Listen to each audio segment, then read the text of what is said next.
Hello everyone, today we are going to discuss about cyclotron, a device which is used to accelerate the positively charged particle to very high energy. So this is the construction of the cyclotron, as you can see. Now in this there are two metal segments which are in the form of a D shape and they are hollow inside, and they will be kept between the horseshoe magnets, means above and below of it will be a horseshoe magnet which will provide a magnetic field perpendicular to this D. Now these two Ds are connected with an oscillator which will provide a very high alternating potential of 10 raised to the power 5 volt, and also there is a deflector plate here. Now from here, when the charged particle will get a very high energy, it will go to the target. So this is the whole construction of this cyclotron, and inside this gap there will be an ion source from where the ion will come and get accelerated between the two Ds. Clear? Now in the previous lecture we have seen that in the presence of uniform magnetic field, when the particle enters, it follows a circular path with no change in its velocity. Is it? So that concept, and also in case of electric field, when charged particle enters into an electric field, there is an increase in its velocity and the path will be parabolic, we have seen in the previous lecture. So these two concepts will be used here, and here the electric field and magnetic field are perpendicular to each other. So when electric field and magnetic field are perpendicular, so in that case they are known as crossed field, where electric field and magnetic field are perpendicular. So here you can see that the magnetic field will be perpendicular to the D's and electric field will be along this direction. Now by this oscillator the potential will be provided to these two D's, so that this one D1 will be at first positive potential and D2 will be at negative potential. So when an ion from this source will come out, so in between the gap there is a presence of electric field, it will get some velocity and enters into this D2 which is at negative potential. So inside of it there is a shielding provided to these two Ds, so that the electric field must not pass inside the Ds, due to which when the particle enters into this D, there will be only presence of magnetic field and no electric field. So it will follow a semicircular path. The radius of this is given by m into v by q into b, where m is the mass of the particle, v is the velocity, q is the charge, and b is the magnetic field. Now the time is given by, since it is following a semicircular path, so it is given by pi r by v, and r by v is replaced by m by qb. So here what will get? Pi m by qb. So that means the time of the passage of this ion through the D is independent of the speed and of radius. So you can see that here pi m by qb is coming, so that means it is independent of the either radius also and of the speed also. Now when it come out of this D, again there will be a presence of electric field which will accelerate it, and it will get some velocity and enter into this D. Now at the moment when it will come out of it, now this D will become at negative potential and this D2 will become at positive potential. So again it will follow a semicircular path, but now the radius will increase because the velocity is now increased. So it will follow a large semicircle in comparison to the first case. Again it will come out, again there is a presence of electric field, then it will enter with increased velocity in this D, and again it will follow a semicircular path. So this is like alternately, one will get at negative, one will get at positive, the ion will enter, and each time it will enter it will follow a semicircular path of increased radius, and velocity will also increase, and therefore the particle will attain a very high energy, and it will come out of the system by a negative charge deflector plate and get to a target. Clear? So this is how the working of this D's means cyclotron is done.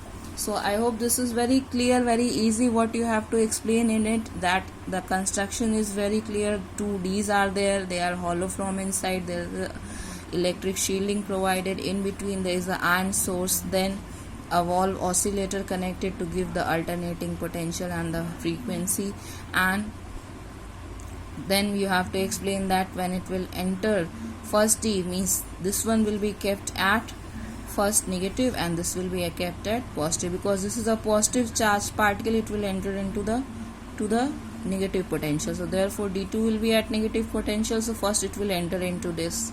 Now when it follows a semicircular path and comes out, in that time this will become at negative potential and this will become at positive potential. So again each time it will enter into a D, its velocity will be increased due to the presence of the electric field in between the gap, and inside due to the presence of magnetic field it will follow a semicircular path. So this is the construction of the cyclotron and the theory working I already have explained. Now construction will not be asked in the examination, mainly what is asked will be the theory or the working of it. Now there is a achievement of resonance condition. So when the particle follows this path and it is means the particle is getting a very high energy, so the condition is that the frequency of the applied potential must be equal to the frequency of this circular revolution of the ion. So frequency provided by this valve oscillator must be equal to the frequency of the circular revolution attained by this ion. So in that case we can say that V0 will be equal to nu. Clear? So this is nu, basically frequency we are presenting by. So don't get confused, this is for nu also and F also. In some book it is given by nu and in some book it is given by V. Now for frequency nu we know that this is equal to 1 upon 2t, is it? So in this case this will become, t value we had got pi m by qb, so 1 upon 2t will become equal to qb upon 2 pi m. Clear?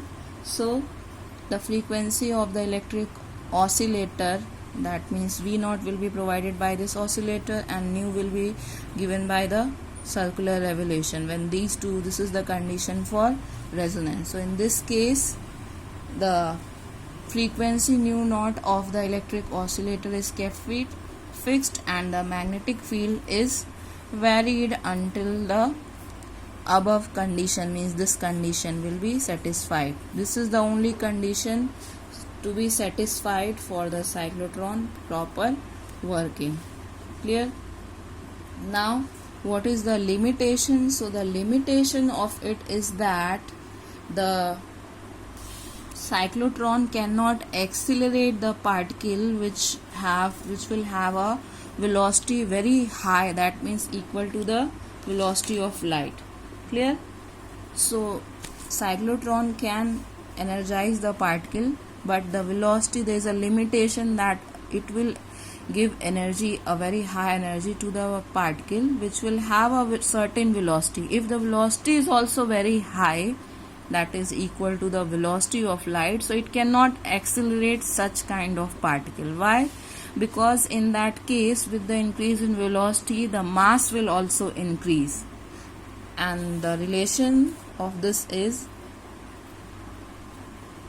m is equal to m naught under root 1 minus v square by c square. Clear?